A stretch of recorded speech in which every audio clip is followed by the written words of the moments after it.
All right, so it's May 27th, 2020. Y'all already know what it is. It's the Backstage Brawl. You already know it's John Louis, a.k.a. the Golden Child, alongside with Diamond Cutter, a.k.a. Big E, a.k.a. Eric B. Bam! Yep. We also have the People's Champ, a.k.a. Randy Lewis. And we also have our homeboy, Kid Dynamite, Tyler Hicks. What's popping, y'all? What's happening? We have some great news. We have some unfortunate news, but we do want to start off with the most recent wrestling show that has been recorded, Monday Night Raw. It was in the books a couple days back. What is your biggest takeaways from Monday Night Raw? My biggest takeaway is how they're using MVP. That and the fact that how the Street Profits and the Viking Raiders are they're filling the void of the entertainment factor on Monday Night Raw. I know there's a lack of tag teams right now, and for what they're doing right now, it serves that purpose. And for MVP's perspective side of it, I like the fact that he's been able to just slowly but surely, build something on Raw. You start to see him build seeds in terms of Bobby Lashley and making him to the guy that he was when he was in TNA, aka the Beatdown Clan 2.0, for those who don't know about what happened during that time of TNA. And then starting to plant seeds, even in the Street Profits, saying, you guys are just fooling around and not taking what you have seriously. And then now Apollo Crews is a champion, and in subtle ways, none of that would have happened had MVP put that nugget in his head saying like, yo, you can be a champion. And you start to see him kind of form his own brain trust, shout out to Bobby Heenan, in that kind of, in that frame. And I think it's ingenious. I like what I'm seeing from that aspect of what I'm seeing from Raw. Those are my biggest takeaways. Do we appreciate like all of these stories in a bigger landscape on Raw? All of these stories: Kevin Owens Raw Women's Championship title feud, MVP tag team feud. All of these things are intertwining. We're getting to finally like see it again, because usually it was like, all right, you have one feud and you're never going to interact with the other person. I think that's probably my biggest takeaway. Would you guys agree with that sentiment? I can agree with that. What they're starting to do now is they're starting to use certain guys, especially their bigger talents, where they're lacking at. So like Kevin Owens inserting himself into with the women. You're using one of your big stars who draws attention to where not really nobody's really paying attention to. Because right now, with Becky gone, the Raw Women's division is kind of declining a lot. Let's just call it what it is. Asuka's a great champion. She's going to be a great champion. But you want to keep, Shayna Baszler away from her as far as possible for right now. That's a big money match. And you don't want to insert Bianca Belair into that role just yet either. So they're using their bigger stars to basically push their other divisions. And to piggyback off of what Randy was talking about, MVP, him being utilized on Raw, I'm glad they're not utilizing him as like this nostalgia run. They're actually letting MVP be MVP. They're letting him, pretty much saying, hey, I'm going to be the manager. I'm going to play the manager role, but I can also step in the ring. Because they did have a few matches with him, and they weren't the best, which we all expected. They weren't the best. But now we're starting to see Bobby Lashley come out as the Bobby Lashley we wanted when he came back. We didn't want to see him feud with Rusev and have this whole storyline with him and Lana. We didn't want to see, him with the Intercontinental Championship, even though it was all right. It wasn't all that. But now we're seeing him step into that main event role that we wanted him to be in from the jump. It did take some time to get there, but it's going to get there, and eventually we're going to probably get the Bobby Lashley-Brock Lesnar match that most of us are waiting for. It's about damn time. It is about damn time. Word to LeBron James on the podium. It's about damn time. Tyler, what's your thoughts? Intertwining storylines is kind of what I live for. Not just because I love pro wrestling, but I also love writing and how someone can be the catalyst for this and that and all this happening. Like in a retrospective sense, when you see someone who is the common tie between a lot of storylines, it elevates their legacy because a lot of events happen because of their like interventions or because of what they did. And for someone like MVP for God, like what, we're on 13 years now, probably. You know, whether it had been being the champion or just using his mind, picking his brain, like this guy has a lot of experience and it gives him more reason to stick around in the business because I think they hired him on originally to be a backstage agent. So, you know, for him to be doing something like this, especially for a lot of people of color, obviously from our vantage point, that's awesome. But also other individuals as well. I'm pretty sure he was interacting with Shane Thorne and his new tag partner not too long ago as well. So for him to just be using this period where Vince is kind of desperate for people to step up and give people a reason to watch the show, him using his expertise and his knowledge to bring all this type of stuff together is pretty damn cool. In terms of Bobby Lashley has been on the back burner for a while, which is one of the more shocking like signing situations possible because like they signed him, he pretty much fits all the check boxes of what Vince stereotypically wants out of a wrestler, and he was just put on the side for a while. I think the timing of him coming in was actually kind of bad because it was, I believe, in the midst of them trying to coronate Roman for the upteenth time. They could have done the whole match with Lesnar, but I think the slow build, and I also give WWE credit for transitioning out of the Lana storyline smoothly into this, using MVP as like, do you really want to be doing this, man? Like, people have been talking about your potential since 2007, and you've yet to reach it. It's 2020 now. Like, the fact that they even brought up a backstage segment like that, you know, for MVP to kind of shatter that, like, what everyone's kind of thinking. It's like, if you're a casual fan and you see Bobby Lashley barely being used a certain way, you're sitting here like, what's the hype behind this guy if he's never going to get to that point? And then for the people who've been riding the wave and watching him for the longest, they'd be sitting here like, yo, what is taking them so long to finally use this guy? I mean, you know, whether you want to call the ECW championship a world title or not, that was his peak, being ECW champion. And most people would agree that shouldn't be the highest point in your career considering what that rebrand was, even though, you know, it wasn't terrible. It wasn't what it should have been. So for me, I feel great to see Bobby Lashley in a spot like this. The Viking Raiders thing is something I'm still processing because I have no idea what is going on there. It is hilarious. Don't get me wrong, it is hilarious. It's good entertainment. It's good entertainment for what it is. I'm just like, I'm sitting here like, I want to know who's writing this. I have questions, and I want to know if they are okay with this. It's not bad. It's just random. The only answer that we have is the fact that who basically did Montez Ford's pants, Bianca Belair, the realest MVP in the room. Oh man! I was just like, hey, listen, if you find yourself a wife to, instead of sacrifice $75 for some pants, just some good ass looking pants, that's respect to you, man. Respect to you. I do want to shift gears, however, to, you know, Seth and his rivalry with Rey Mysterio. Obviously we saw the tag team match that he had that you know, his disciples had with Humberto Carrillo and Aleister Black, and Seth showing that little dark side that he showed with Rey Mysterio and leading to this, let's say, retirement next week for Rey Mysterio. Now, I put my quotations up there because in wrestling, retirements and weddings, they go similar together. Guys, what are we expecting from this next week? I'll say this. Last week, in terms of television storylines, I don't think anybody had a worse week than Rey Mysterio, and he didn't even make it to Tuesday, to be quite honest. Like that was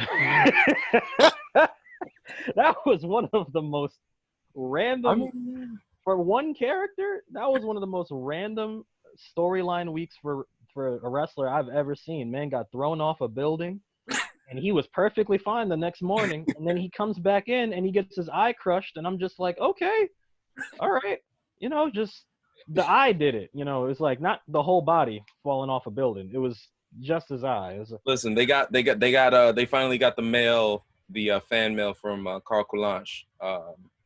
They finally got that fan mail. So a whole lot of fan mail back. So you're like, yo, man, please write him off TV, man, just please. Rey Mysterio, you know, But when I saw the graphic for the retirement thing, as a wrestling fan, you've kind of been conditioned as a kid to kind of just sit there and go, I don't believe anything until it actually happens, or I don't believe anything until there's proof that it's real. Everything is a work to you until like reality really sets in. I'm not convinced this is Ray's actual retirement, because if WWE were smart, they would wait until the fans came back to do an actual retirement ceremony. One, two. Ray doesn't want to retire until he puts his son over, at least from most accounts, right? So what happens next week, I hope, is sort of like what they did with Brett, where like Brett disappeared for a while and had like like a retirement, and then Stone Cold brought him out of retirement with the matches they had in the Attitude Era, or something to that effect. You know, like that's kind of what I see. Ray's he's been on too good of a roll. Like maybe his booking's been weird the past couple of years, like, but in terms of his physical condition and what he still has to give, I don't think Ray wants to give it up just yet. I don't predict that Ray's actually going to retire. I think it's going to be a plot device, but this may bring in his son, Dominic, into the storyline, in some way, shape, or form. The fact that Seth has committed such a vicious act that it may basically he may exact revenge, basically vicariously through his son. Do we? Hasn't he learned from Brock? Hasn't he learned from Brock? I mean, hey, listen, Brock whipped that poor boy into something else, man. For you to come back and take some stones. Sad. that was Sad. that was a baptism by fire if I've ever seen one. That kid, he did not hold. He went 2002 on his ass. That was. Yeah.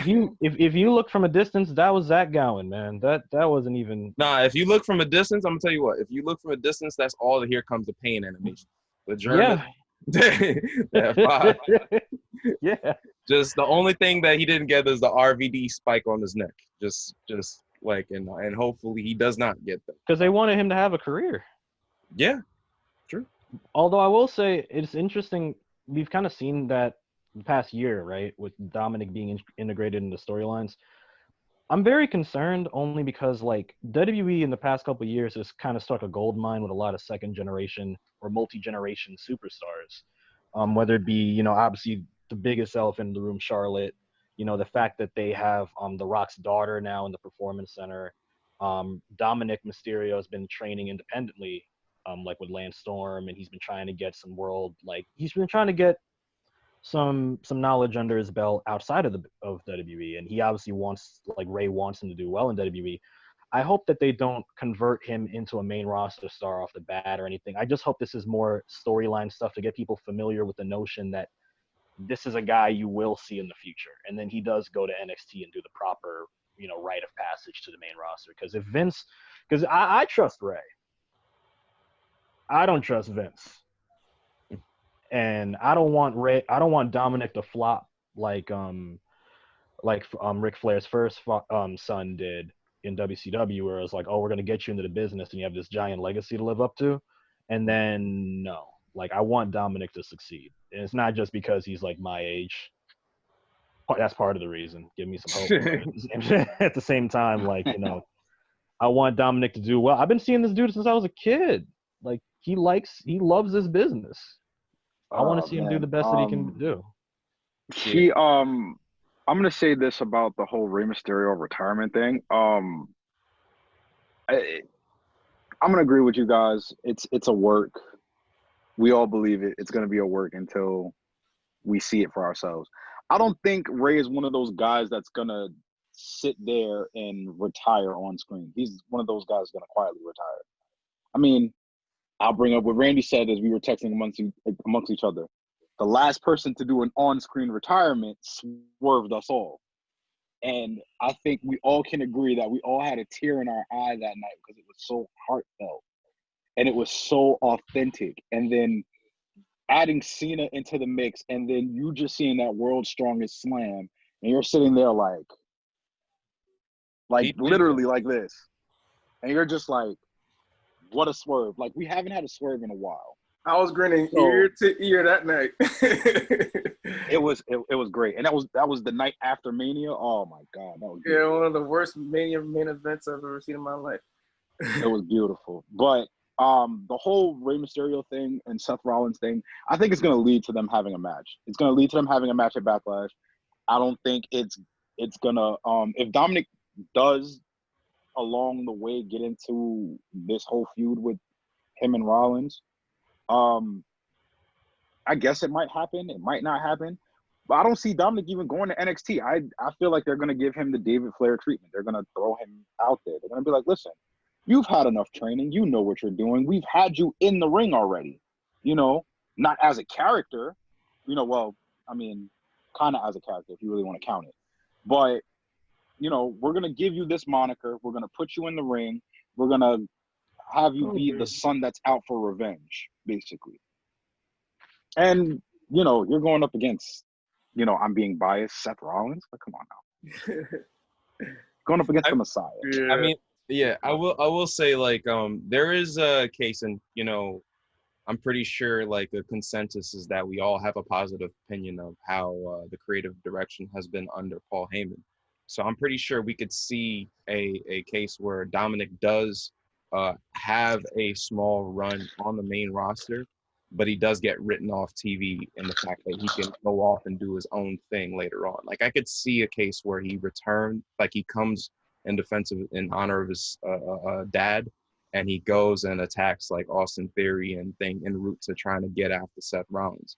And then he gets like curb stomped on some cinder block. You know, you don't see him for like 2. No. He ain't got to do all that, but I mean, hey, No. man. Hey, Rollins listen, did that to Ambrose, and that's you know, exactly why it's they been done shouldn't already. do it. Twitter about to put all the side-by-side picks, and WWE's going to be like, God damn it, we actually didn't have to do this. okay, all right. Well, they're probably gonna do something. They did the mask, the eye thing to Rey Mysterio. Who knows what they may do? They may find some certain way to write him off TV to the point of which we end up seeing him on NXT a couple of months out, and they're like, you know, he was last seen on Monday Night Raw, but now he's here miraculously. I mean, they do it with Humberto Del Carrillo all the time, where he just forgets that he was in a feud. So, Dale Gas, man. so it is what it is. I want to switch gears here to basically the Wednesday Night Wars. And first and foremost, kind of like just have a conversation in regards to AEW right quick. Their Double or Nothing pay-per-view recently. Essentially, what's our general thoughts on the pay-per-view? You know, was it a thumbs up, thumbs down, thumbs in the middle? What were you thinking about it? It was solid for me. I mean, watching it, you know, live as we did, you know, I thoroughly enjoyed the pay-per-view. Was it something that's like, oh my God, it's going to be groundbreaking wrestling? It wasn't that kind of event. But for a company that turned a year old this past week, it was a good way to kind of give the fans who were in quarantine, you know, some quality entertainment. I thought the opening match was fantastically done. I thought that Brian Cage came and did what he had to do. He used that machine. And for a guy that big, he can move and he can do a lot of great things in that ring. Also, there was a lot of good content during that during the night. All throughout, like just slowly but surely getting certain characters over. They did a good job in terms of telling people stories, which I have pled for AEW to do, and they did it. And of course, the main event, the brawl, you know, in the Jacksonville Stadium, it was an entertainment aspect of it, which they delivered on. I'm glad that Cody won the title because he needed something to at least validate his character, at least on screen, after missing out on the world title. And I know for a fact that he may not hold it long anyway, but for him to hold it now, it gives him something to work with as an on-screen character, you know, as time progresses, because him holding it can elevate other guys that are around him or bring more eyes to people that are trying to get it from him, like a Lance Archer or a Pac whenever he gets back. And other stars that are gunning for him, you know, or even MJF, who picked up a big victory this past weekend as well. So Cody holding that sure puts a lot of eyes on his back, but it also does something that we haven't seen even in WWE in quite some time, televised championship matches, which is, you know, I think that it'll be defended. I wouldn't say all the time, but it'll be defended on TV regularly in a sense. And it would bring more eyes to other opponents rather than just Cody. And I think he's going to do a good job as champion. My biggest takeaway from this, and tonight is Wednesday. My biggest takeaway from this, and nobody really paid attention to this, and I've been looking at Jericho's IG. They're actually promoting the Inner Circle tonight for, I guess, a segment tonight. So I'm going to go out on a limb here and say they're going to eventually try to disband the Inner Circle. I'm going out on a limb and saying that. Because, I mean, they've had their problems with the Elite. They had their problems with Matt Hardy. If anybody watched Being the Elite, they had, Vanguard's funeral, which was very funny. So they had a couple of things going on with the Inner Circle. So I think now they kind of want to break that dynamic up. I know they want to focus more on Hangman Page. Hangman Page was another person they kind of teased at being a heel eventually with him and Kenny Omega breaking up. So there's a lot of things that's coming into play now. One of my biggest takeaways from Double or Nothing was Jon Moxley and Brody Lee. They put on a hell of a match. I watched highlights. They were tearing that arena up. Those guys have chemistry. They've had chemistry in WWE. Now, you have a new number one contender within Brian Cage going after Moxley. So it's interesting to see that dynamic and how that plays out. And even with Cody holding the now TNT title, now he's the placeholder and he's the measuring stick for that championship. And like Randy said, now we can defend it on TV and you can see more people get an opportunity. And now you can see like a guy like an MJF come in, or you could see, Pac when he eventually comes back, or Darby Allin. You can push these guys in that mid card that nobody's really seeing that often. And now the fans who watch AEW can actually see other talent that need to be pushed into that main event that we see. Yeah, and it's funny because like you mentioned Darby Allin, it's almost like they pretty much tailor-made Cody's next feud for that. If by some virtue, the Lance Archer situation basically subsides, there's a feud lying in the waste, him versus Cody. They went to a no contest, Cody scraped by with a victory. They're almost, the story writes itself essentially. And I know that they're probably, thinking that too, as at least an option down the line. So there's a lot of people that you could say that, are walking away from this pay-per-view, have a clear pathway to where they are going towards next. Ty, what's your thoughts?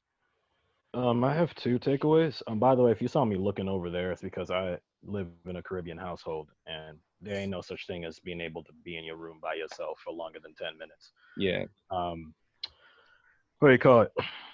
One of the first takeaways I'll take from this is Matt Hardy, and I think that Matt Hardy, while he might not get in terms of like great recognition for this, I think history will kind of depict Matt Hardy as a pioneer.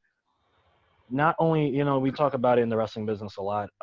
One of the greatest tools you can have is being able to reinvent yourself. And while Taker and Jericho, to an extent, are the ones that get that claim a lot, Matt Hardy's ability to reinvent himself 100 times over, despite how he looks, despite how he's able to work, is amazing. And this match was more cinematic, and this was something that he is going to be remembered as one of the pioneers for doing. Now, I know when the Boneyard match and the, whatever Bray did at WrestleMania, the Firefly Funhouse thing happened. When that happened, a lot of people gave WWE credit for that, and they were bringing up stuff like the Boiler Room match and things like that. But those weren't cinematic matches necessarily. Those were more like wacky stipulations that I kind of put in the same category as like Buried Alive and the Last Ride match and stuff like where it's like we have a slightly different environment, and we are kind of emphasizing the acting chops, don't get me wrong, but it's still more of a match type. These cinematic matches are a style. And Matt, what he was able to do with Final Deletion, despite all the backlash and criticism, has now become one of the most useful tools in this quarantine, And you could say it wouldn't work outside of the quarantine, and you're wrong, because it did. and it's serving as like a lifeline for both companies right now. I'm seeing it kind of reminds me of like TNA a couple years ago when like WWE stole TNA's idea of doing these like very dramatic like show opening promo packages where they're like this week on Monday Night Raw, like it sounded like a goddamn like soap opera. That was bad. Yeah. Yeah, and TNA did it really well because it fit their whole like alternative like their alternative narrative and their alternative image.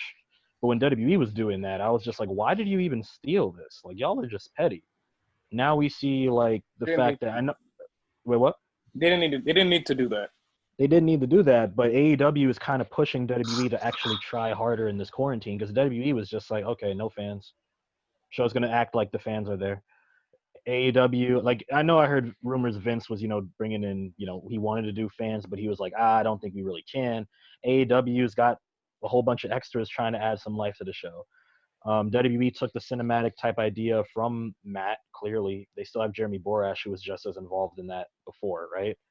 And AEW did a great job with theirs. WWE knocked theirs out of the park because they have the production and the money to really make it go all in, no pun intended.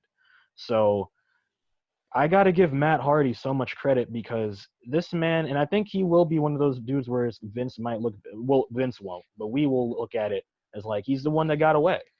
Because his creative mind, we're talking about MVP's creative mind earlier, right? Matt's creative mind is saving both companies simultaneously. And it's awesome to see that. I remember saying this, sorry to cut you up. I remember saying this last year in the conversation that we've had. I remember saying, like, this is when WWE creatively were, like, they were starting to show their face in some crazy, stupid stuff that they were doing. And I was like, you have talents that you're not using backstage. This would be the perfect opportunity to use them. Like Matt Hardy, you can definitely use his brain and pick his brain about certain things. He may not have to be in the ring necessarily, but you can just pick his brain out and figure out ways to make the show fill your entertainment void. Yes. Like, forget about the ring aspect because we all know the ring aspect has been great. That's that. I'm talking about the entertainment value that you're trying to portray or the emotions of a character that you're trying to evoke out of the fans and out of the characters themselves.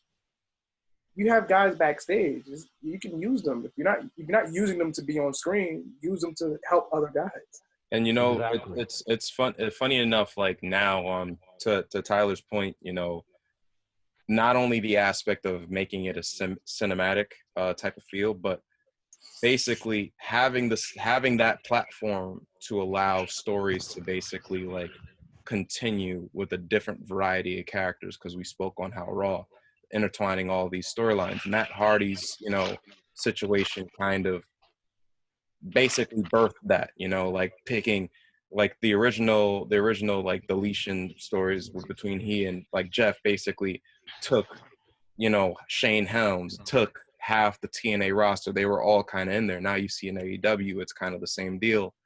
Now we're seeing both rosters not only do those cinematic stuff and cinematic things, but whatchamacallit, but also allowing other characters to play a part in something that might not necessarily be a part of their character, but adds layers to it. So definitely props to him. I got one more takeaway though. Yeah, go ahead. A short one. Hikaru Shida became the women's champion, world's women's champion for AEW, which was actually kind of shocking because I didn't think that Nyla Rose was. I thought Nyla Rose was going to have a longer reign, considering how they kind of built towards that. I'm a big fan of Hikaru Shida. I'm a big fan of the talents that they have in AEW, but it's one of the things I think they need to improve on is the women's division in terms of certain levels of consistency, because as much as I love Rio, she's going to be remembered as a fairly forgettable champion because of how that whole situation was handled, how a lot of these number one contender situations were handled. I think a couple podcasts ago we brought up the fact, like, what are the rankings really doing? Like, I just, like, as happy as I am for Hikaru Shida, I hope they can like do a little reset with her as champion, because she is one of the more popular women they've been pushing for some time now.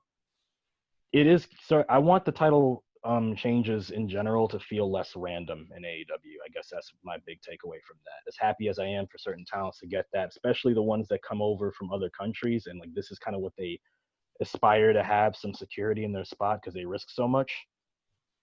I want the title reigns to feel more like organic, earned, and built and properly built to, as opposed to like, oh shit, that happened. You know, I don't want it to play off of the times of how like we're so used to things just happening instantly and moving on and not really taking the time to think about what just happened, you know? Title, as beautiful as the title is, well, in the case of the TNT Championship, while it's not finished, I have no idea what. They should have just waited to reveal what that was. They could have just. Remember when Teddy Long had like this SmackDown Championship in a bag? Yeah. And was like, "Yeah, this is the SmackDown champion." They could have done that. I just. It's just a logo on the silver plate. The side plates were finished. That's what really messed me up, to be quite honest with you. I was like, why were the side plates finished and not the main plate? You'd think it'd be the other way around. Hey, man, listen. I'm not going to get into behind the creative process of whatever they do. Whoever makes these belts, we appreciate you. I'm pretty sure we do. It's just, it's not their fault. I think that was just a weird company decision. It was just like, how dare you have your whole self situated from the belt down, and then you just walk into a wedding topless? That just doesn't make sense to me at all. I don't even know how to segue off of that, but you know, from AEW to basically their Wednesday night counterpart, and also it kind of bleeds into SmackDown because one of the bigger marquee matches for NXT is Mr. Thatcher going one-on-one against Matt Riddle, who is rumored to be going to SmackDown. We had the news that Kurt Angle is going to be the special guest referee. So all these stakes happening all at once on NXT. Guys, what we think about it? Don't like the move. Don't like the call up because I think it's too soon. It's just one of those like gut reactions from Vince saying, "Okay, he's good. I want him," and nothing's going to come out of it. But I do feel that Matt Riddle's star is big enough to do something on SmackDown. Don't get me wrong. It's just the fact that I just think it's just too soon. I still want him on NXT. But if they feel that he's reached the ceiling, then okay. But at the end of the day, like I don't think it's a good decision to base it off of just to put him up. He still has value on the black and yellow brand. I think that he should continue his program with Timothy Thatcher.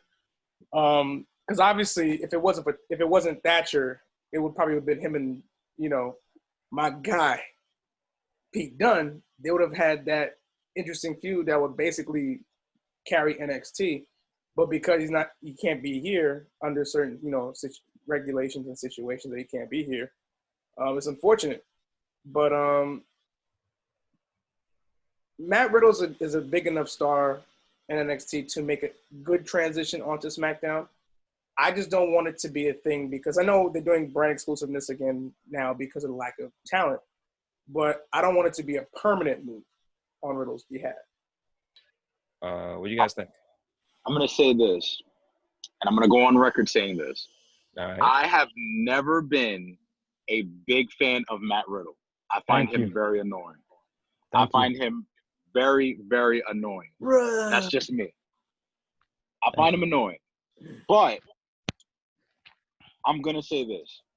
Has he had quality matches in NXT? Absolutely. He has. I will give him that. Can he get over with the crowd? Absolutely. He can. Has he made a name for himself without really being on the main roster? Yes, because he's been taking shots at Brock Lesnar. Whether that's real backstage heat, which it kind of is and it kind of isn't, because it's really him just trying to put his name out there, in my opinion. But I don't like the move to SmackDown either. To be honest with you, I'd rather him stay in NXT. Just me being biased, I really wouldn't want him to be anywhere. But the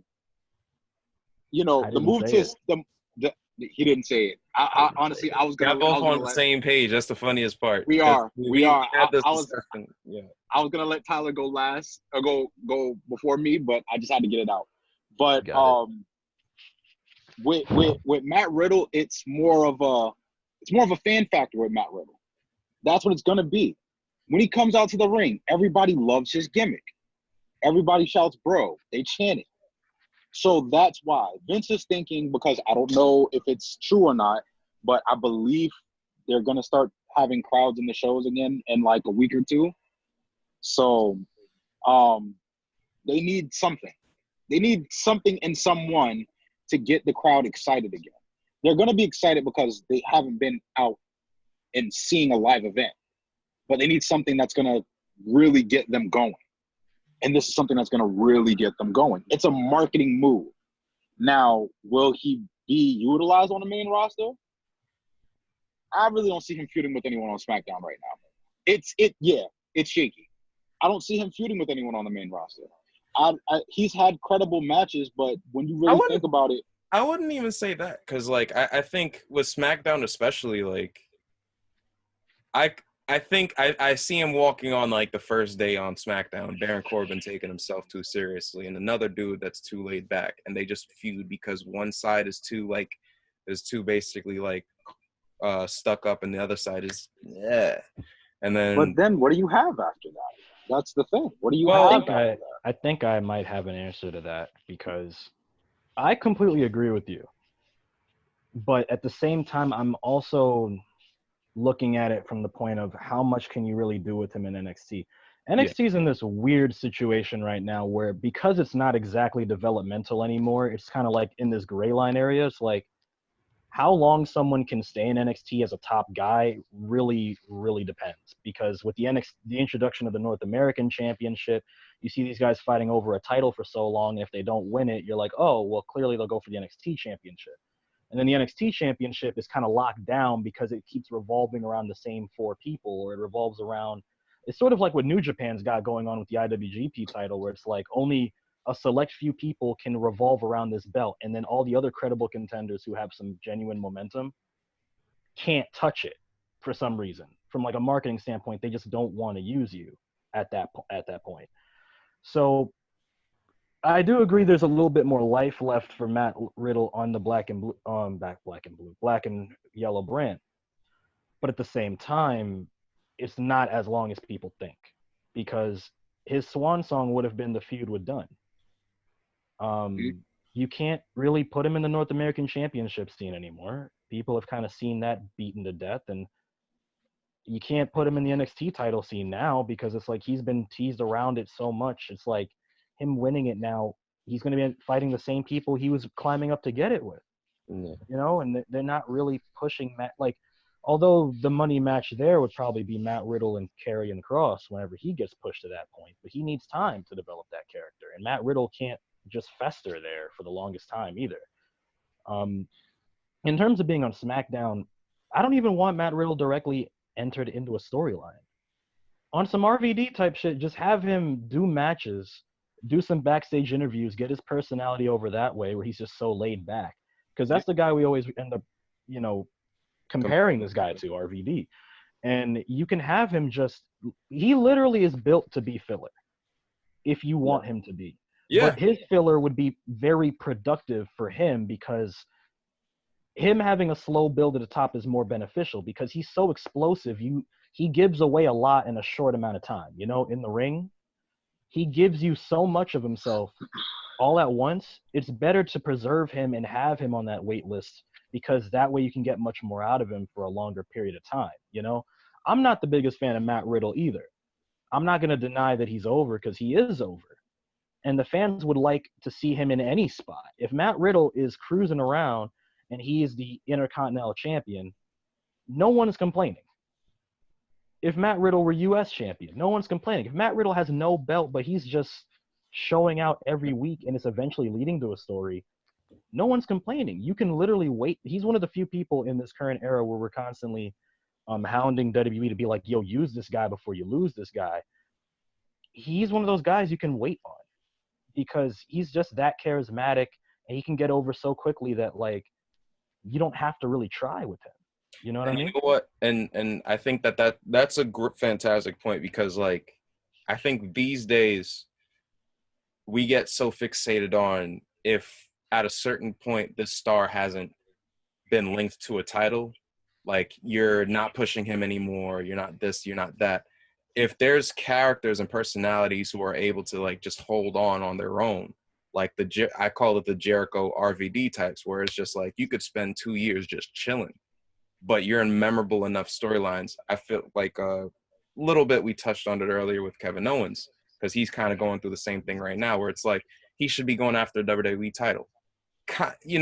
That, it could be a possibility. But on the same token, like if your character is good enough to basically hold steady with something, just in the meantime, like that's pretty good, because like never going to get too high, but you're also never going to get too low. With Riddle, I feel like it plays with his situation to a T, because again, he could walk on to SmackDown tomorrow, and just by him pissing somebody off within a minute on backstage segment, I could literally see, how about you see me in the ring tonight? And then they fight. And then that's basically his programs from like, let's say June all the way throughout December. And on that note, out of all the rosters that he can have the most life as of right now, it probably is SmackDown. Yeah. Which is ironic, because in most cases you don't want the call up to happen, right? Right, guys? Like, but if he's on SmackDown and under these conditions of just him naturally getting himself over by not having to do much, look at the roster he has to work with on SmackDown. You have guys who can make him look legit, like Cesaro, Shinsuke Nakamura, guys who aren't going to hold back on being rough on him. You get those hard-hitting matches because that's Matt Riddle's whole dynamic. He's a really calm, mellowed out guy throughout his existence. But when he's in the ring, he can hit as hard as most of the other people. He's so legitimate because of his background and how he carries himself in the ring. And granted, logical is a whole nother story.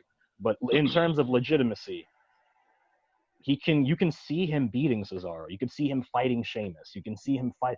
SmackDown's current roster that's not directly involved in the world title scene is ridiculous in terms of the talent, in terms of the type of matches. If you want some ugly ass wrestling where it is brutal but beautiful, you got it with SmackDown. Like, imagine this man versus Chad Gable with less restrictions. Man versus Shinsuke with less restrictions. Jeff Hardy don't care about himself in terms of his body, like taking bumps.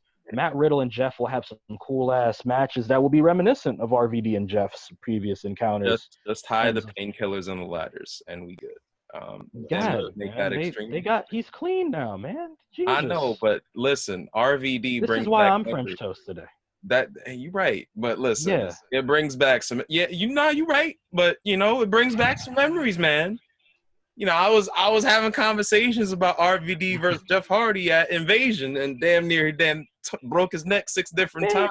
This man RVD is the only Sunday. He's the only person I know that's like, yo, please don't hurt me, man. Please don't hurt me. Pops chair out from nowhere, kicks you and knocks you off the stage. Exactly. Like, I think Eddie Guerrero was the only like prankster. He was the same thing too. I want RVD Van Daminator. You know what I'm saying? One day I want to see RVD, Eddie Guerrero, and Owen Hart in the same room just pranking people. You will be on your toes for the rest of your life. A long time from that. Exactly.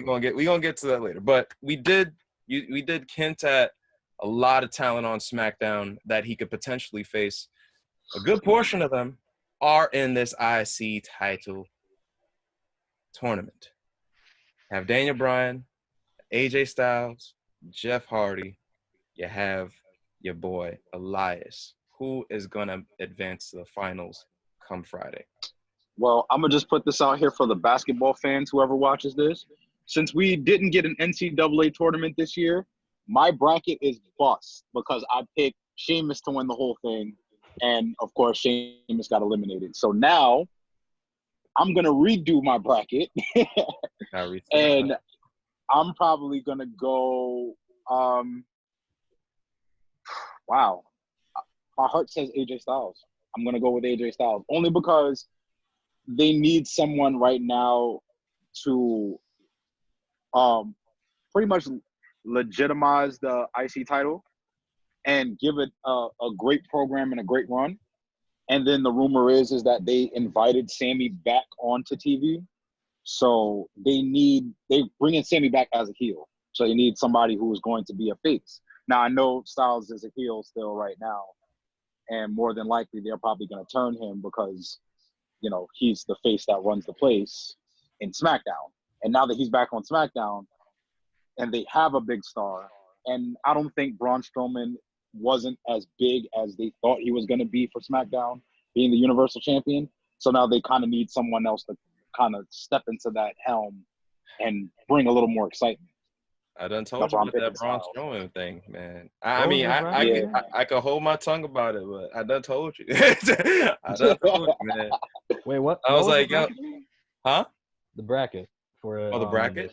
yeah, it's Brian Oh, Styles, it's Brian. Elias. Oh, and it's who? well, the current bracket, I believe, on one side is Brian Hardy, and then you have Elias Styles. Styles. I think that's how it goes too. Yeah. Okay. Yeah. So it's like it's destined for like either it's destined for Styles and Bryan to meet in the finals. That's a fact. That's exactly how they're lining this up. They're lining this up for if the crowd comes back within a week or two around the time that this happens, the crowd is going to get a very good treat when SmackDown comes around. And it's going to be Styles and Bryan for the IC title, and people are going to lose their minds. That could be a main event right there. Even watching like because yesterday was WWE Backstage. Of course, we're recording this on Wednesday, and like everyone was just like, "Yo, Brian Styles, dogs! Like Brian Styles, it gotta happen." They're already promoting, and like they're pushing it. They're pushing the narrative, and I feel like almost speaking it into existence is almost like reverse life. You know what I mean with WWE. And like regular sports, whatever, when you speak it into existence, it happens. But when it's WWE, you speak it into existence, Vince be like, no, it's too predictable. Change it last minute. It's too predictable. Elias is gonna be in the finals versus Jeff. You know what the funny thing is though? Yeah, what's up? In terms of this bracket, I know it's Styles and AJ is the money match, and it actually makes a lot of sense. My pick to win is Bryan, but my dark horse pick to win is Elias, and I'll tell you why. Bryan should win, especially with you just telling me that they're thinking that Sammy's been invited back to television. Logically, Bryan has to win because this is where the whole IC thing really developed in the first place. This long-term feud they've been having since like last year that's been festering for a while of just Bryan and Sammy. And Sammy feels he's still the Intercontinental Champion. He's still selling it on Twitter, right? That he's the guy. And who better for him to try to rip the title back out of than Bryan? Now, Bryan's got some unfinished business with his belt, too. He won it years ago in that ladder match at WrestleMania, and he didn't really get to do much with it. It was going to be him doing some open challenges similar to Cena with the IC title, and the belts were going to both be like simultaneously brought back to a prestigious state. I think Bryan in this spot is awesome, and him winning the championship to continue the feud with Sammy is fine, in my opinion. I think that's something they can continue to, milk for a little bit. But Elias as the dark horse pick makes sense to me because, like, I'm going to be honest with you, Elias needs a bone. And it's not just a championship. It's like this man, we talk about people being thrown off of shit.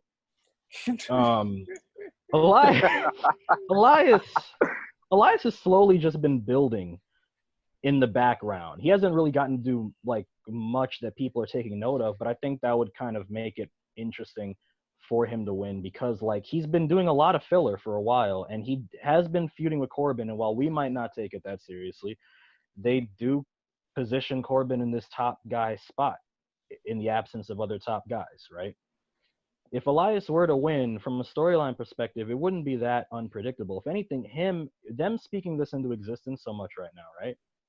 For Elias if he were to win this next match and make it to the finals and fight, say, Daniel Bryan, and have this organic, like, I am the Intercontinental Champion, and I just beat two of the best wrestlers of all time to get here, I could see that possibly working. And if you're talking about people like with the Matt Riddle thing, we need people that are going to continue to bring these fans these reactions, evoke these reactions. The WWE Who Wants to Walk with Elias thing still works, even before we lost the crowd. People are conditioned to know how to react to him. So him as the champion and finally using that as a way to develop himself, I could see that working too. The child in me wants Jeff Hardy to win this. I'll say that. Come on, man. It's Styles versus Danny Bryan. We're gonna get a great match on SmackDown for the Intercontinental Championship. You all know what time it is when it comes to that. I see Danny Bryan walking out for the same reasons Tyler said, because Sammy's coming back. He's still the Intercontinental Champion in his mind, even though he's got stripped, aka the Jack Tunney rule. So I do think D. Bryan's going to come out with the championship, and they're going to continue that storyline. But I also see other alternatives if Elias does come out and become a dark horse. As much as it would make sense for Styles to win it, in terms of bringing eyes on the product, it won't make too much sense in terms of what the story is with Sammy. So the logical choice is, the leader. And they might have AJ fight Taker again too. On SmackDown. I have something else on that. But Well, actually, you know what? Let's get to Taker right quick. The fact that you put in people over the age of I'm gonna cap it at like 45. You put people over the age of 45 in a hot ass ring to wrestle a 30-minute match. What you think gonna happen? But I'm gonna tell you that like this, man. You're not gonna find a bigger Undertaker fan than me. Yeah. Well, in terms of how I feel, everybody got money for merchandise. I don't got that. But in terms of Undertaker, man, one of the things that I've been watching the episodes, thankfully they're taking a break from them so that we don't go through it too quick. But I've watched 1 to 3. A lot of the stories were stories that I kind of knew already. And you can kind of feel a lot of what's been said here. A lot of things, he addresses a lot of things that have been said about him the past couple years. And I actually appreciate the fact that Taker's holding himself accountable for that. Because it's very easy for a legend to sit there and give you the business talk and tell you, hey, you got to do what you got to do. He's saying, yeah, I messed up. Shouldn't have been in the ring at the Rumble. I shouldn't have been in the ring at WrestleMania 33. I tried to make it up to everybody and myself, but I got 3 minutes with Cena. Like the Saudi Arabia matches weren't great either. He said he did all right. That's what he did. He did all right, but they weren't that. The best one was the one with Rusev. Everything else was just that was. And I'm not going to defend Taker on that. I've actually held him very accountable for these things. That tag match was hilarious, and I'm glad they addressed it as hilarious, because when Kane's mask fell off, you can't. No amount of not editing, just his mask. His hair. His hair, like no amount of editing can fix that. Like, it killed the whole illusion of Kane in 1 second. Like, Kane's had many creative issues the past decade and a half, but the whole idea is that the hair is supposed to be his hair. Like, that's like and then it just flew off. And then Michaels literally was like, I don't know, I'm just, I'm gonna do it myself. I'm gonna do what I gotta do. And he flies, backflips, and no one caught him. Like, Taker's head caught his leg. And Michaels, at that moment, I can imagine Michaels like, yeah, I'm not coming back to do the match with Styles. Yeah.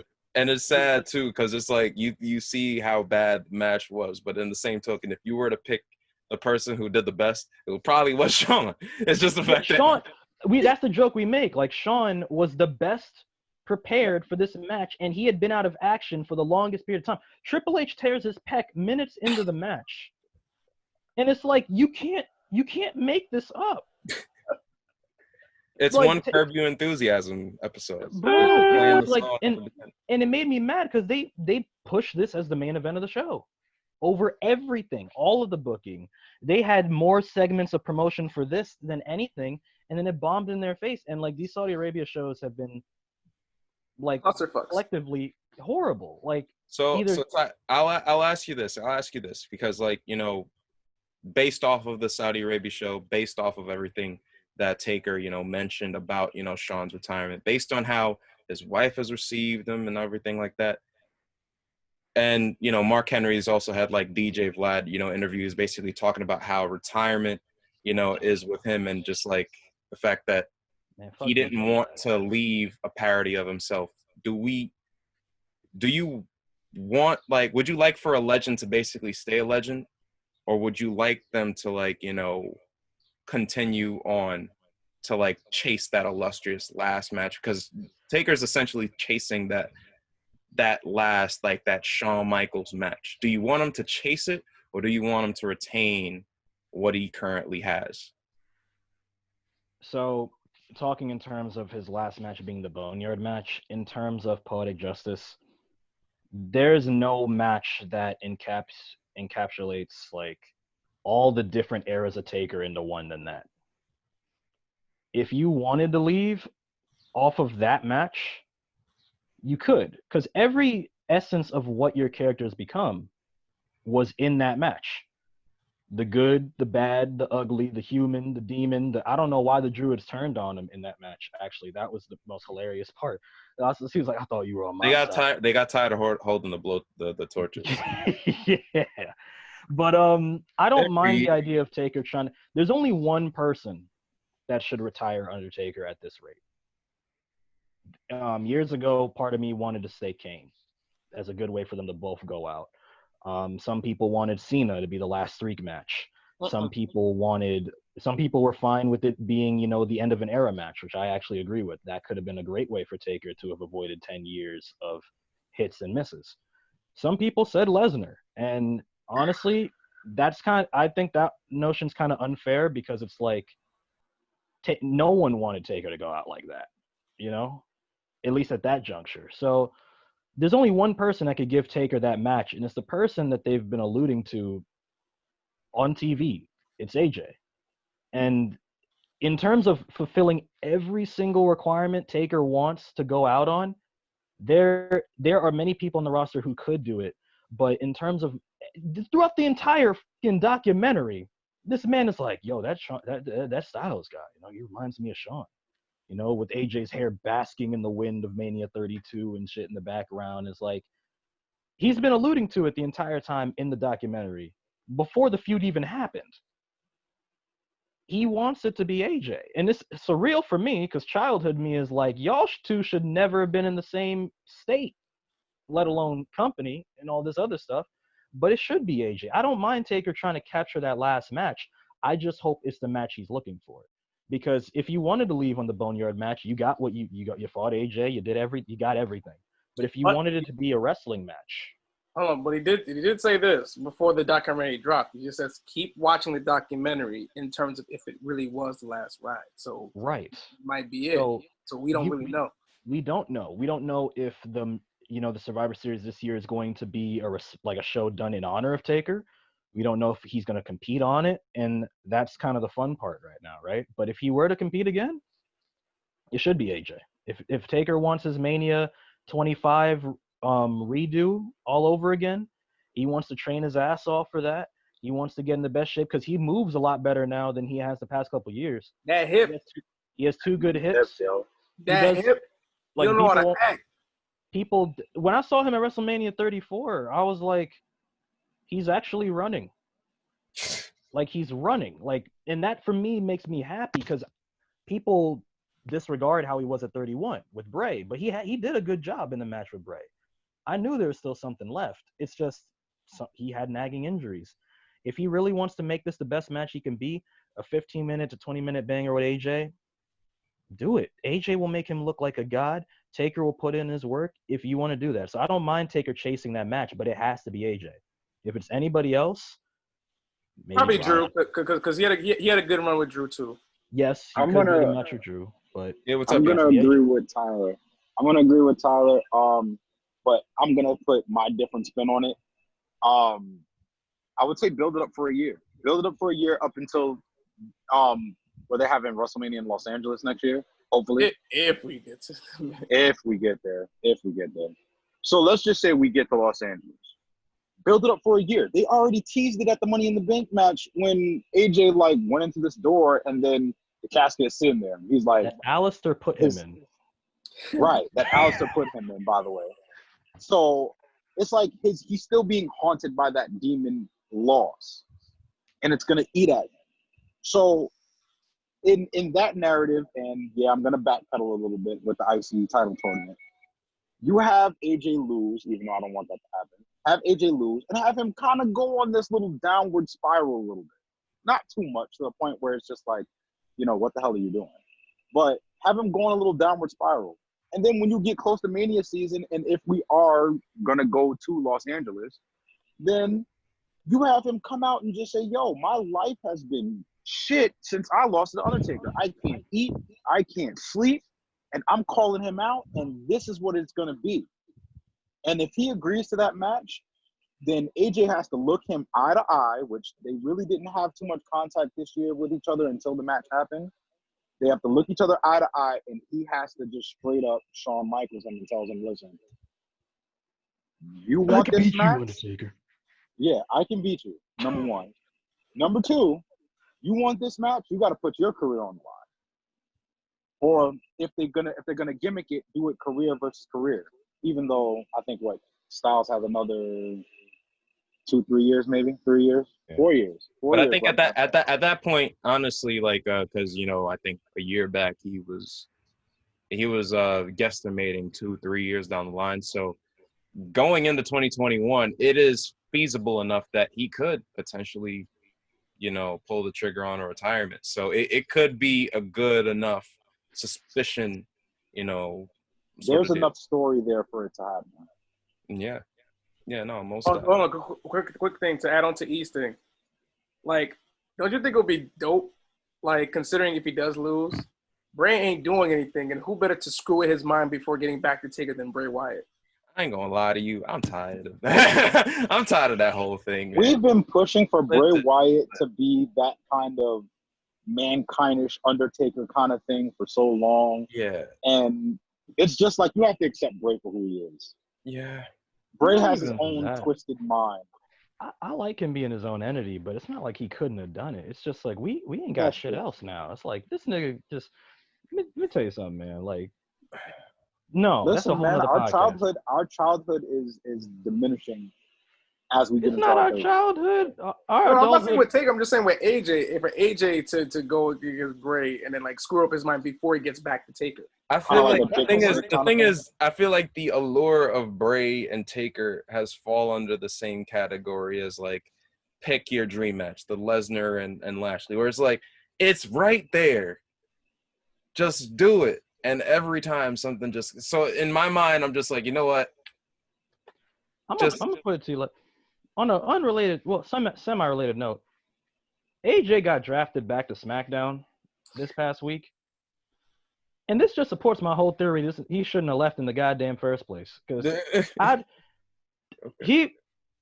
what did he do on Raw? He won the U.S. Championship, but that's not saying much the way they treated. Tried to help Cedric, that didn't work. Y'all literally traded this man for this Seth Rollins feud, and he's just been trailing for a year. No, he's doing the match with Taker. I'm sorry. No, this got to go. This has to happen now. Yeah. Now it has to. Well, it doesn't have to, but if they want to do it, they could do it. Because at this rate. To the narrative that Eric is talking about, like a downward spiral, right? He just came back to SmackDown. He can't win the championship. He's never been able to win. He's the face that runs the place, but he ain't running nothing. The show's kind of going on without him. He's losing his mind. It does make a lot of sense to tie into the Taker thing. That's just added content. That's added. That's DLC you can add to the story and just keep it going. But to my point, this man should never have left SmackDown I hate all of you that wanted that Rollins match, which was great, but F you. We could have done that at Survivor Series. Y'all are trash. I don't care anymore. Nah, you mess with my boy. AJ is a maniac now. Look at this. Like, what happened at Money in the Bank? I thought he was going to get thrown over the building at some point. It was just all the cruiserweight people. So. I mean, they did enough with AJ, but it is what it is. They didn't do shit. This man was just. They put him inside the room. Well, not they, but Aleister Black put him inside the room. That's who he should have been feuding with in the build of this Taker thing. That's his kid. I'm just like that dude that meme. I don't. Next topic. Yeah. Just honestly, on a very, very like somber note, we did lose two people this past weekend, and Shad Gaspard, that news, he famously went missing on Thursday. We found out a day or so later.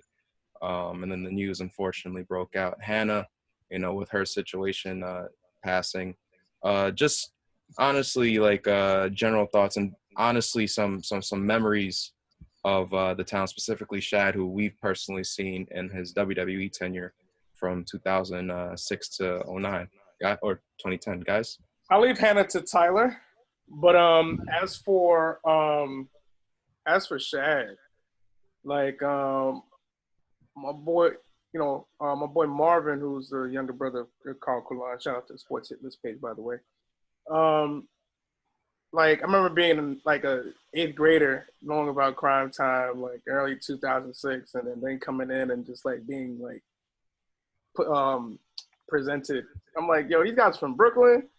And I remember him telling me that, yo, he's Haitian. I'm like, nah, come on, man. And when I found out his last name was Gaspard, I was like, oh, yo, he's so like me. He on TV, and he's wearing like the Nick, like paraphernalia on TV with Crime Time all over it. And him and JTG, just two guys. For me, representation matters in wrestling, and we don't get enough of it. This is just, it's not the People Champion. This is me, Randy, speaking. Like for me, growing up, you've seen guys like Austin and, Hogan, people who have gravitated to those kind of people, but we never had, sure, like I'm a big Rock fan, but I know many people of, the complexion don't really lock on to Rock because of his, him being Samoan and identifying more with Samoan than him being African-American. When Shaq came on the scene, like even if it was for an act like he did, for the years that he was there, it made a significant impact. Whatever he did, like it made so much of an impact and noise that you just couldn't help but enjoy watching. Sure, some people are like, yo, man, stereotypical, this, that, and the third. Cool. But for a person that, for one, is an African-American, two, he's also Haitian, and identify with me. And identify with the people that I had around and we was watching wrestling back in the day. And during high school, when the apex of Crime Time, they were fun to watch. Even with, the CTC with, Chain Gang, Crime Time Cena. That was fun to watch too. And the moment he had with Shaq in the ring, I think it was like '09, when he got traded to Cleveland, and that episode with him, Big Jericho at the time, and him just pushing out Big Show with Shaq. That was a fun time, and I wish he would have done more in terms of his singles career. It was cut short and he had other things to do. I knew he just felt that there were other things for him to accomplish, and him doing the body scan of Kratos for the God of War series for PlayStation, him being into movies and acting and being a writer and all this other stuff.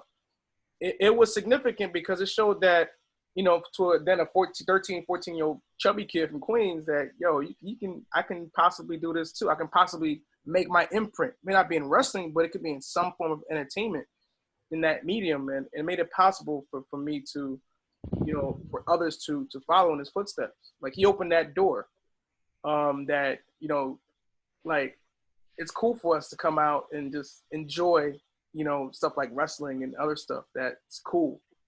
And when we lost him, ironically, it was around Haitian Flag Day, which makes it extra tough. In the year of multiple losses that we've had, it hit different because this was something that I personally identify with, because not just my heritage, but for a person that I've seen on TV from the area that I'm from, essentially, doing something that most Haitians would do. Like they'll put their life on the line for their kids. And the fact that he did it and told the lifeguard to just save his son, don't worry about him, that was crushing. And I know as his soul departs from this earth, he's probably up there pulling pranks with Eddie and other people, ribbing, God right now and whatnot. But like here, in the land among the living, like it hurts because he barely scratched the surface on what he was set to accomplish, like Batista said. But there's no greater love than a father's love for his son, and there's no greater sacrifice than to save your son in the face of danger and death. So he did what he felt needed was right, and I salute everybody that's, you know, shown love and appreciation for him. And as opposed to the Hannah situation, social media sucks in a way where, like, you know, people have all these viewpoints about the person.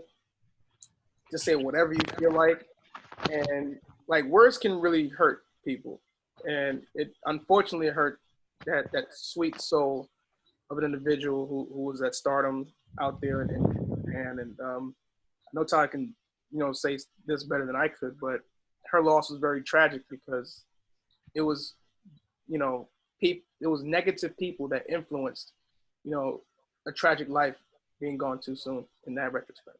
Ty, you have anything to say about that? Yeah, my bad. Just handling a little thing, came back as quickly as I could. I agree wholeheartedly with the Shad Gaspard thing. Whew, I've been able to come more to peace with it because of the way he went out, you know, on not on his terms, but slightly on his terms, because he was able to save the person that mattered the most to him. And in terms of Hannah Kimura,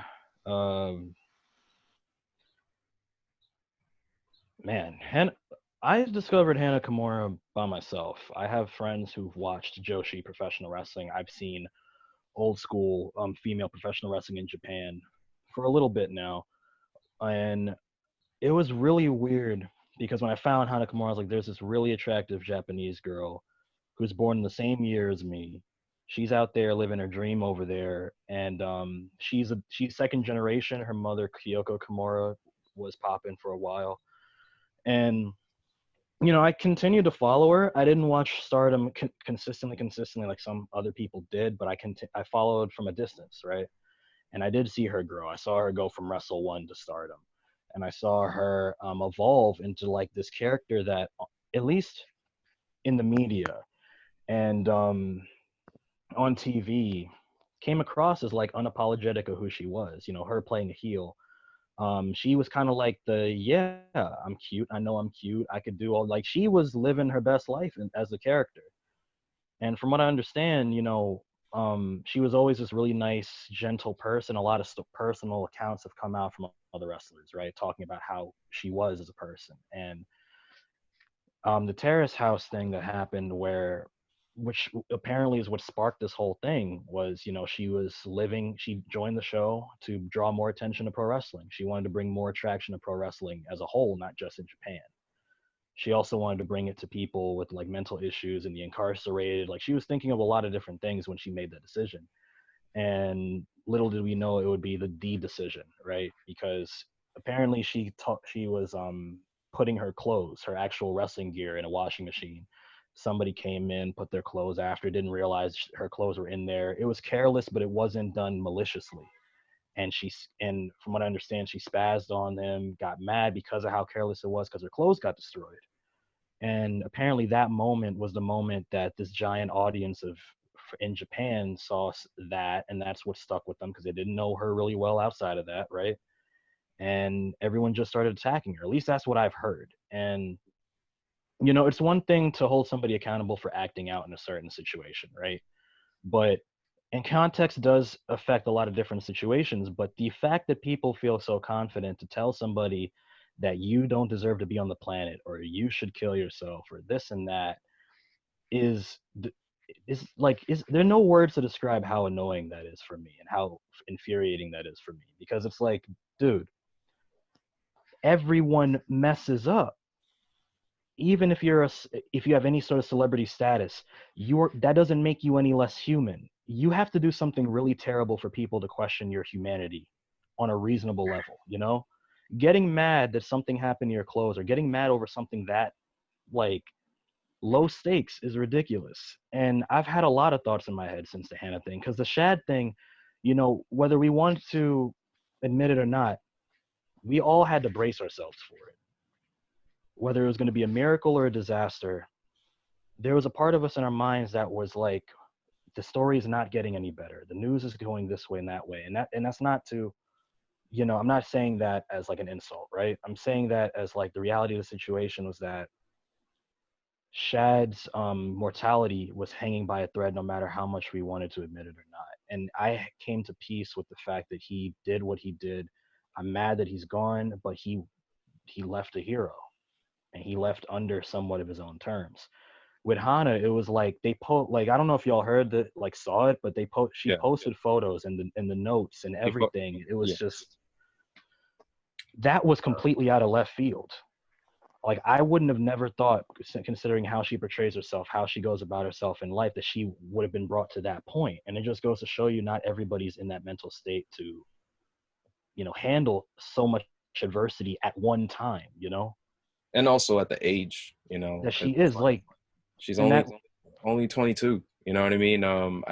It's crazy because like I was on another chat alongside Carl. It's out today actually for us on Wednesdays for the sports hit list. And just I had a similar parallel to the situation. I know it's completely different, but in terms of age and how they had to deal with a certain situation, emotional toll with Paige, an early 20s girl who deals with like a lot of backlash from social media, and not knowing what to do with it, and you could see the negative repercussions from that. Now, fortunately enough, it didn't turn out as like, mortifying as this occurrence, but it did have some withdrawals. We did have the Lillian Garcia podcast where she was crying her eyes out about like the wear and tear mentally she had to endure, the years on her life that, she had to like endure with that pain that she's still in some ways enduring. And to see that as the positive outlook of what, online and social media can do. exactly. It's frustrating because that's the positive outlook. The fact that, you are like, it's almost as soon as you post something, you already have that defense mechanism, where like somebody could post something and it could be like, here for all you lovers, I appreciate you, but for all you haters, like you have to basically like put a disclaimer next to everything now, especially at that status that you are. And for a person as young, as an impressionable, as a 22-year-old girl, was 22, like that is a like whoever says that like, oh, I could deal with I could shut off social media, it's the age of social media. It is tough, especially if you're in that status. So Exactly. so it is tough. Unfortunately, in her case, like people in the WWE who basically gotten to know her reached out. I believe Kairi Sane had a Dakota message. Kai, and on the topic of Kairi Sane, all the things she's been through, Yeah, many of the Japanese women who've come over to the company who had a connection with her obviously were going through a lot. Kairi Sane was a person I did think about because, she had a concussion back in December. She recently got married, and it's to someone she has a long-term, like a long-distance relationship to. So you don't even get to see them much at all as is. She's constantly getting hurt in these matches with Nia Jax. She's not being used that well. Like, her morale's all over the place. And I've seen her liking a lot of uplifting tweets from people, right? So now she has to deal with the reality that one person that she definitely had a huge influence on, because she's directly from Stardom, just passed away over something like this. In terms of like a self-confidence case, it's ridiculous. And I respect the fact that the family is trying to keep all the details hidden. They don't really want to let all this stuff get out because it's only going to make things even worse for everybody else. A lot of people couldn't look at the images because they get triggered if they had their own situations with self-harm or like suicidal thoughts, right? And I think the thing that really bothers me is that it takes situations this dramatic for people to get their heads screwed on straight. Like, this is something that's common sense. People should know not to do this. And now we're especially with all the other stuff contextually that's going on in the world today, as recently as yesterday, with like, the police brutality nonsense and everything else that's going on, cases of common sense. It really pisses me off. Like, some people are very nice. They think about others, and other people think about how, like, when they commit actions, right? They think about what they don't always consider the morality or the common sense of it. They consider what they do that allows them to sleep at night. They pick the decisions that they can live with, but they don't care what the repercussions of those decisions are for both themselves and other people. And it really does piss me off because it's so easy for you to throw your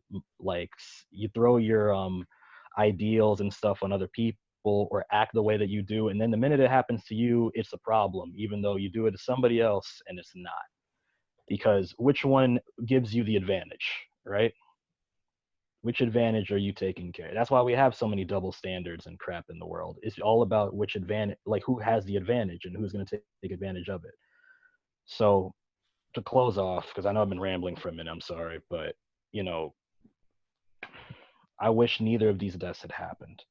One, I was able to kind of process a little bit easier because like I could come to peace with it a lot more, The other, it's going to take, like, it's not affecting me every second of every day, but it hasn't left my memory, and it's something that is going to stick with me for a while. And I think the best thing we can do in memory of these people is continue not only their work, but also continue to use that emotion that we have from it and use it productively, obviously to prevent more of this from, like, to prevent less, like, more of this from happening. But at the same time, also when it's our time to,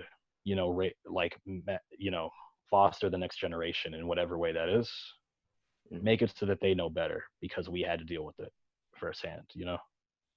And, it's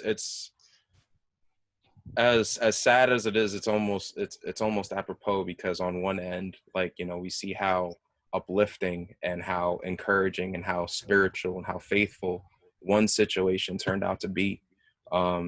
It essentially all tells us the same thing. Now, honestly, like, treat others the way you want to be treated, do good by others. And ultimately, like, when your time comes, you're going to have basically, the following, the respect, the admiration. There's so many people that you wanted to have. So I feel like for Shad's case and for Hannah's case, we wish their families the best. And fellas, all the best to us, all the best to you guys for watching.